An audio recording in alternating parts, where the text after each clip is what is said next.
kami dari kelompok 4, nama saya Justin Lius dengan NIM 825210044. Dengan saya Monik Awam dengan NIM 82520083. Pada hari ini kami akan mempresentasikan Enterprise Database tentang MySQL. Dimulai dari sejarahnya dulu. Pada dasarnya MySQL adalah turunan salah satu konsep utama pada basis data yang sebelumnya sudah ada, yaitu SQL atau Structured Query Language. MySQL adalah sebuah implementasi dari RDBMS yang dapat digunakan secara bebas dan gratis di bawah lisensi GNU atau General Public License atau GPL. Namun terdapat MySQL yang dijual di bawah lisensi komersial untuk penggunaan fungsi database yang kurang cocok pada konsep GPL. MySQL pada awalnya diciptakan pada tahun 1979 oleh Michael Monty Whitenews, yaitu seorang programmer asal Swedia. Di mana pada saat itu Monty bekerja di perusahaan bernama TCX di Swedia. Pada tahun 1994, TCX mengembangkan aplikasi berbasis web dan berencana menggunakan Unirex sebagai sistem database, namun sayangnya dianggap kurang cocok untuk database yang dinamis. Selanjutnya TCX mencoba membuat sistem database lain, yaitu MSQL.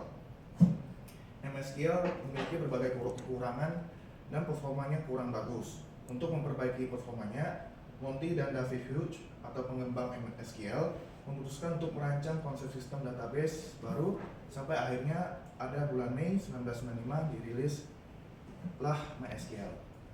Kemudian ini adalah requirement dari MySQL. Persyaratan minimum perangkat kerasnya yaitu 2 CPU cores, 2 GB RAM, dan subsystem I/O disk yang dapat digunakan untuk database intensive tulis. Untuk persyaratan perangkat keras yang disarankan yaitu 4 GPU core atau lebih, RAM 8 GB atau lebih, kemudian penyiapan disk RAID 10 atau RAID 0+1.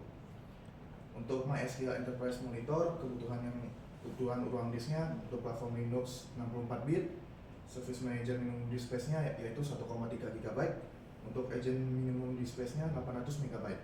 Untuk macOS, Service Management minimum disk space-nya yaitu 1,2 GB, untuk agent minimum disk space-nya yaitu 700 MB.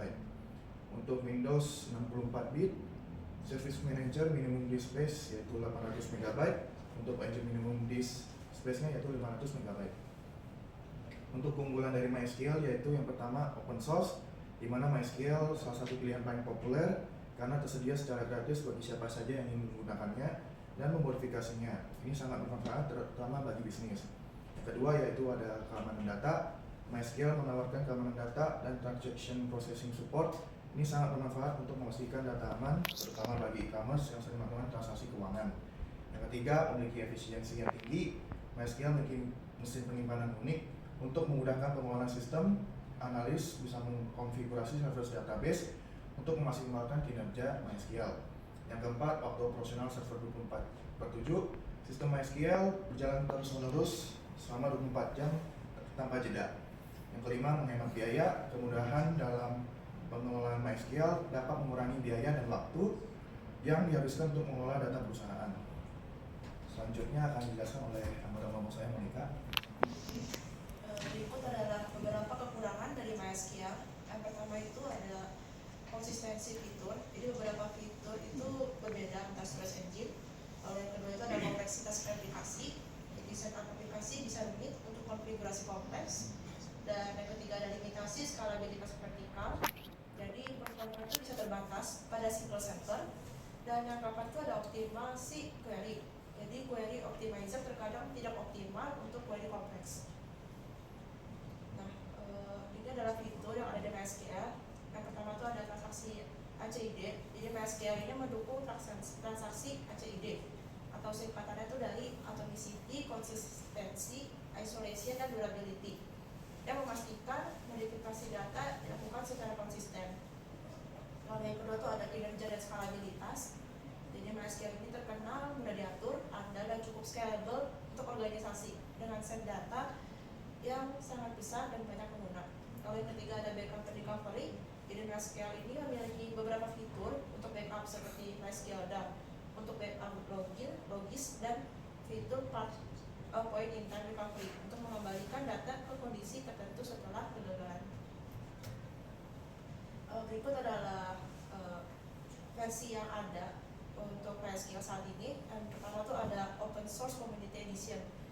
Jadi untuk yang Open Source Community Edition, jadi kalau yang community ini dia itu bersifat gratis, bisa diunduh dan digunakan tanpa biaya. Lalu ada customisasi, jadi pengguna itu bisa memiliki akses penuh ke source code dan mereka itu bisa customisasi sesuai dengan kebutuhan mereka. Dan yang ketiga itu ada dukungan terbatas. Jadi untuk yang community ini tidak ada dukungan resmi dari MySQL ya, tapi pengguna itu memiliki komunitas, jadi mereka bisa saling membantu. Lalu untuk yang MySQL Enterprise Edition, dia ini bersifat berbayar, lalu mempunyai fitur yang canggih. Dia hanya menyediakan fitur tambahan untuk keamanan, kinerja, dan manajemen basis data yang lebih baik. Dan yang terakhir itu ada dukungan resmi. Jadi ini memiliki dukungan resmi dari Oracle dan terdapat pembaruan dan pemeliharaan yang rutin. Berikut ini adalah referensi dari PT kami, presentasi kami. Oke, sekian presentasi dari kelompok kami.